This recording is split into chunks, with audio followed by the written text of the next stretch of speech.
დღევანდელი გადაცემის სტუმარია საქართველოს დემოკრატიული განვითარების კავშირის დირექტორი ლევან ხინთიბიძე, რომელიც ჩართვით ყავს სტუმრად. მოგესალმებით ბატონო ლევან და მადლობას გადაგიხდით გადაცემაში მონაწილეობისთვის. მოგესალმებით, მადლობა თქვენ ეთერში მოწვევისათვის. მოკლედ, მიმდინარე მოვლენებთან დაკავშირებით გვინდა თქვენი პოზიცია, თქვენი აზრი, რომ დააფიქსიროთ, რა ვითარებაშია დღეს სახელმწიფო და რამდენად დიდია როლი ამ ყველაფერში არასამთავრობო სექტორის, სამოქალაქო სექტორის. თქვენი პოზიცია რო გითხრათ. რამდენად დიდია და რამდენად, თქვათ, რთული მისია გაქვთ ამ შემთხვევაში. კი ბატონო, მოკლედ რომ შევაფასოთ არსებული ვითარება დღევანდელ დღეს ქვეყანაში გვაქვს სახეზე გამოხატული პოლიტიკური კრიზისი. მას შემდეგ რაც 2024 წლის 26 ოქტომბრის საპარლამენტო არჩევნების შემდგომ, როდესაც ჩატარებული არჩევნები არც ერთმა ადგილობრივმა და არც ერთმა საერთაშორისო ორგანიზაციამ არ აღიარავს როგორც ლეგიტიმურად, შესაბამისად შეიქმნა სახელისუფლებო ვაკუუმი, აქედან გამომდინარე, რამე თუ ის ლეგიტიმური ხელისუფლების შტოები საქმიანობა პრაქტიკულად კითხვითი ნიშნის ქვეშ დადგა, მათი საქმიანობის ლეგიტიმურობაზეა ბუნებრივია საუბარი. და პროტესტის ტალღამ მოსახლეობაში იფეთქა მას შემდეგ, რაც კონსტიტუციური ჩარჩოებიდან გავიდა შესაბამისად აი ამ არჩევნების შედეგად მოსული სახელისუფლებო რეჟიმი, რომელმაც გამოაცხადა, რომ ევროკავშირის სტრუქტურებში გაწევრიანების საკითხი 2028 წლამდე არ დადგებოდა. ამან განსაკუთრებული აღშფოთება გამოიწვია მოსახლეობაში და თქვენ ხედავთ, რომ თვით პოლიტიკური პარტიებიც კი არ ერევიან იმ საპროტესტო ტალღებში, რაც აი ამ შედეგად აი ამ განცხადებას მოჰყვა და მას შემდეგ უკვე 93-94 დღეა უწყვეტი პროტესტის რეჟიმი პროტესტი მიმდინარეობს მთელს ქვეყანაში და ეს მოიცვა არა მხოლოდ თბილისი, არამედ სხვადასხვა რეგიონების. თქვენ ხედავთ როგორი ვითარება ზოგადად და შესაბამისად დღეს დგას ორი მნიშვნელოვანი საკითხი ქვეყნის წინაშე, რომელსაც ხმამაღლა ვამბობთ მოსახლეობის წარმომადგენლები. პირველ რიგში ეს არის ამ რეჟიმის მიერ უკანონოდ დაწყვეტილი ადამიანების გაშვება, ციხიდან გამოშვება უпростоრად და მეორე საკითხი ეს არის, რომ დაინიშნოს ხელახალი არჩევნები, რათა ხელისუფლებაში მოვიდეს ლეგიტიმურად აღიარებული ხელისუფლების წარმომადგენლები. აქედან გამომდინარე, ჯერჯერობით რეჟიმი აი ამ მოთხოვნებს ყურადღებას არ აქცევს და ეს პროტესტი უფრო და უფრო კი არ ნელდება, არამედ უფრო და უფრო მეტად მწვავდება და არ ვიცი რა შეიძლება, რა ფორმები შეიძლება ამან მიიღოს. ბუნებრივია, მე ვლაპარაკობ იმ პროტესტის ფორმებზე, რომელიც კანონის ჩარჩოებში არის მოქცეული. თუ შეგიძლიათ მესმის, რომ საპროტესტო ტალღაში ვიმყოფებით და მთელი ქვეყანა პროტესტის მუხტით არის გამსჭვალული, მაგრამ ამ შემთხვევაში არასამთავრობოების როლი, მათი ჩართულობა იქნებ ზედმეტად ჩართულები არიან, იქნებ ნაკლებად. ამასთან დაკავშირებით რო გითხრათ თქვენი სათქმელი და თუ ასევე ადგილზეც განვიხილოთ საკითხები, რამდენად თქვათ თანამშრომლობდით ადგილობრივ ხელისუფლებას ადრე და რა პოზიცია გიკავიათ ახლა და მათ რა პოზიცია უკავიათ. მოდიან თუ არა თქვენთან NGO სექტორთან თანამშრომლობაზე, ვთქვათ, ადგილობრივი ხელისუფლება. დიახ, ზუსტად ამაზე მინდოდა ახლა უკვე ხაზი გამესვა, თუ რა როლი აქვს არასამთავრობო ორგანიზაციებს. მე პირველ რიგში სანამ ამ უშუალოდ საკითხზე გადავიდოდე, მაშინ შესავლის სახით მინდა ვთქვა, რომ არასამთავრობო ორგანიზაციების საქმიანობის არეალი მე ხარს უსვამ დამოუკიდებელ არასამთავრობო ორგანიზაციებზე, რომლებიც თავისუფალი არიან ყოველგვარი ზეგავლენებისაგან. აი ამ გარემოში საქართველოს შეიქმნა არასასურველი გარემო, მას შემდგომ რაც პარლამენტმა მიიღო ეგრეთ წოდებული ეს აგენტების კანონი, რომელსაც ჩვენ ვეძახით უცხო ქვეყნის ინტერესების გამტარებელი ორგანიზაციების საქმიანობის გამჭვირვალობის შესახებ, რომელსაც გამჭვირვალობასთან დიდი არაფერი შეხება არ აქვს, ეს იყო პრაქტიკულად რეპრესიული კანონი, რამაც თავის დროზე თქვენ მოგეხსენებათ, პროტესტიც კი გამოიწვია მოსახლეობაში და მოსახლეობა გარეთ გამოვიდა იმისათვის, რომ ესეთი კანონი, ეგრეთ წოდებული აგენტების კანონი და კანონის მიღებამ უკვე შეაფერხა თუ არა ადგილზე არასამთავრობოების მუშაობა. აი ზუსტად მაგას ვაპარაკობ. ამ კანონამ უკვე პრაქტიკულად შეგვიზღუდა საქმიანობის არეალი. არასამთავრობო ორგანიზაციების სექტორი არამხოლოდ გურიაში, არამედ მთელი საქართველოს მასშტაბით გადავიდა უკვე მუშაობის საგანგებო რეჟიმზე. ეს ლაპარაკი არის იმაზე, რომ უკვე პრაქტიკულად გადარჩენაზე აქვს საუბარი, იმიტომ რომ არც ერთმა თავმოყარე პირდაპირ ხალხს უსვამ ესე იგი არასამთავრობო სექტორის წარმომადგენელმა არ მიიღო ამ კანონით რეგისტრაციის შესაძლებლობა, იმიტომ რომ ჩვენ უნდა დავრეგისტრირებულიყავი როგორც უცხო ქვეყნის ინტერესების გამტარებელი ორგანიზაცია. მაშინ როდესაც დასაბამიდან დღემდე ყველა და მათ შორის ჩვენც რა ქვია ჩვენი ორგანიზაციის წარმომადგენლები ქვეყნის და ჩვენი ქალაქი, ჩვენი სოფლის საქმეს ვაკეთებდით. ამაზე პროტესტი და ამაზე წინააღმდეგობა მაშინ ხელისუფლებას არ ქონდა. ჩვენ ერთობლივად თანამშრომლობდით იმისათვის, რომ გადაგვერჩინა კონკრეტული სფერო, რაღაცა სტიმული მიგვეცა ახალი მიმართულებით. აი მახსოვს თქვენი ორგანიზაციის ჩართულობა, თქვათ, ბიუჯეტის მიღებასთან დაკავშირებით, თქვენი რჩევები, თქვენი რეკომენდაციები წელს აი 2025 წლის ბიუჯეტის მიღების პროცესში თუ იყავით ჩართული და რამდენად მიიღეთ მონაწილეობა? 2025-ზე ზუსტად ყველა წელიწად თქვენ კარგად მოგეხსენებათ, ჩვენ ჭიდროდ თანამშრომლობთ თქვენს მედია საშუალებასთან და ყველა წელიწადს ჩვენ ერთობლივად განვიხილავდით ხოლმე ბიუჯეტის მიღების, დამტკიცებისა და შესრულების იმ რა ქვია ჩრდილებს, რომელიც ოზურგეთის და არამხოლოდ ოზურგეთის მუნიციპალიტეტში მიმდინარეობდა. და ზოგადად არასამთავრობო სექტორი ზრუნავდა იმაზე, რომ მუნიციპალიტეტის გამჭვირვალობაზე, როგორც მერიის ასევე ერთ-ერთი მიმართულებაც იყო.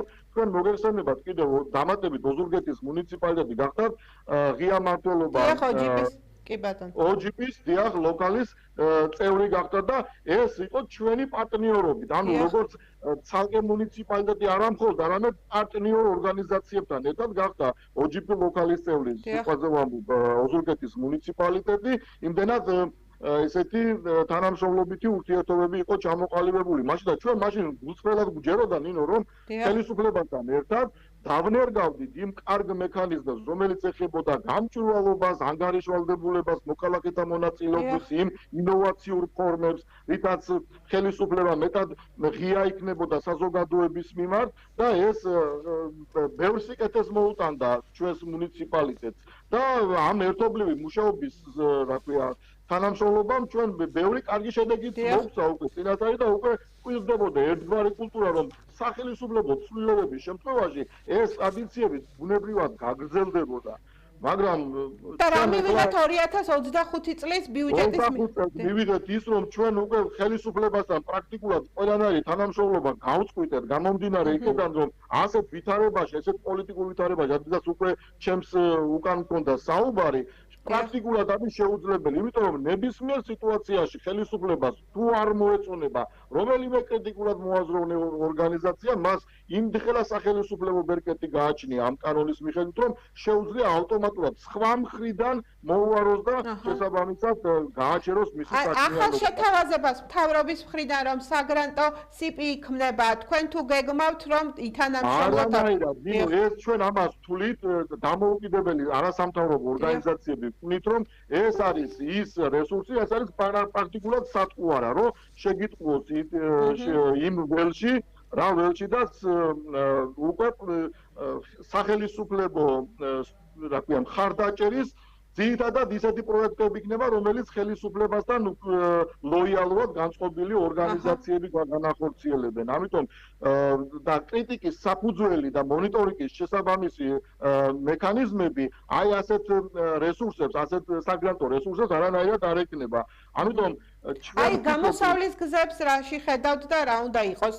აუცილებლად უნდა შეიცვალოს ის პოლიტიკური ველი, რაც ჯერჯერობით არის შექმნილი და გაუქმდეს უნდა ის კანონი, რომელიც ჩვენ გვიზღუდავს დამოუკიდებლად და თავისუფლად მოქმედების შესაძლებლობას. ლაპარაკი მაქვს კიდევ ერთხელ ხაზგასმით უსვამ იმ და რა კანონთან. მოცემულობით შეიცვლება ეს ყველაფერი ბატონო ლევან, თქვენ რაში ხედავთ გამოსავალს?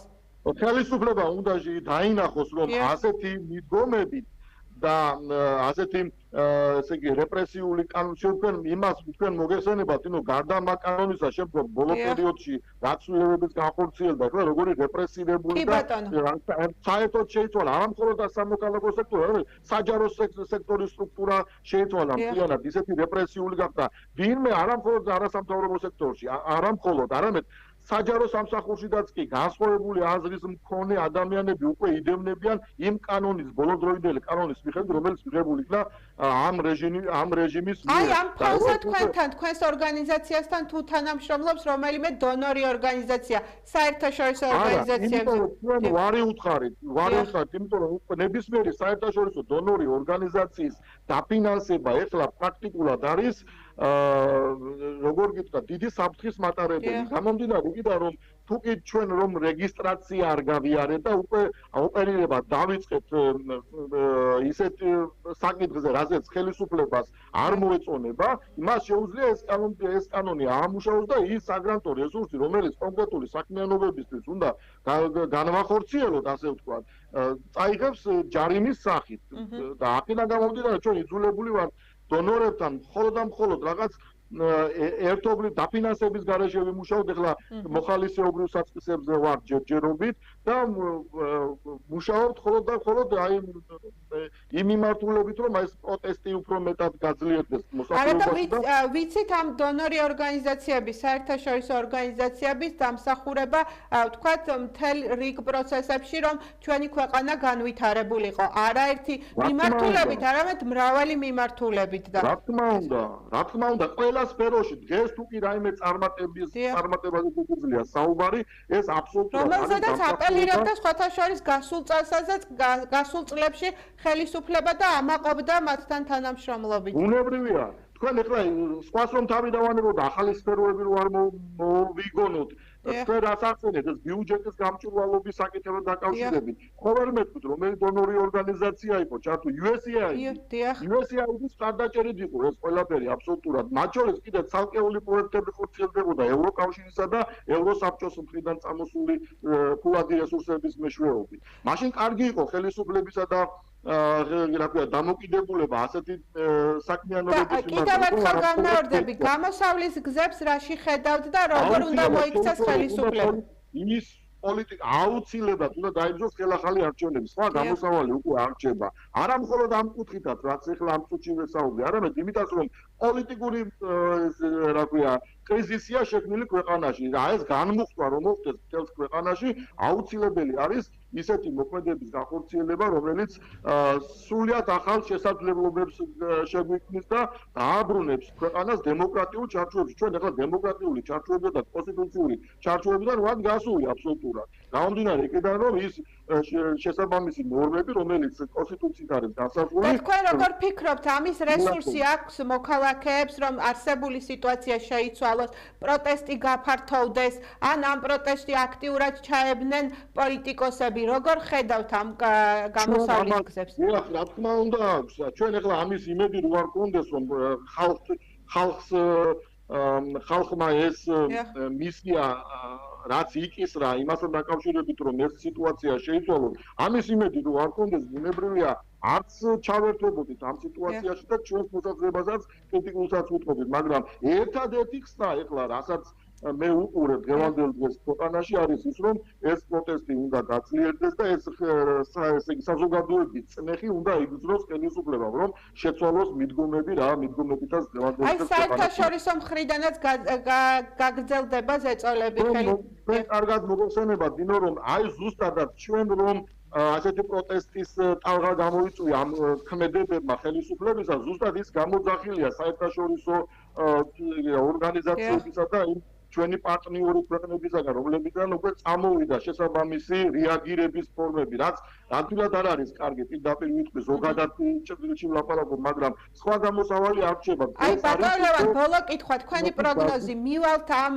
რეჟიმში, თქვათ, ადგილობრივ თვითმმართველობის არჩევნებამდე თუ ადგილობრივი თვითმმართველობის არჩევნებამდე მოხდება ცვლილება და თქვათ ახლანდელი ხელისუფლება გულისხმობ ქართულ ოცნებას მივა იმ გადაწყვეტილებამდე, რომ დანიშნოს ახალი არჩევნები და ბოლო კითხვა ეს და დაგემშვიდობ. კითხვა კარგია, კარგი კითხვა, მაგრამ მაგი დამოკიდებული არის არა მოსაზრებებზე, არამედ იმ ვითარებაზე, რა ვითარებას უახლეს პერიოდში შეიქმნება. თქვენ მოგეხსენებათ პოლიტიკური ვაკუუმი, ასევე შექმნის ეკონომიკურ პრობლემებს. უკვე ამოვა აუცილებლად ეკონომიკური პრობლემები და ეს შეიძლება იმდენად სწრაფად გამითარდეს. და როდის იგრძნობს ამას ადგილობრივი მოსახლეობა?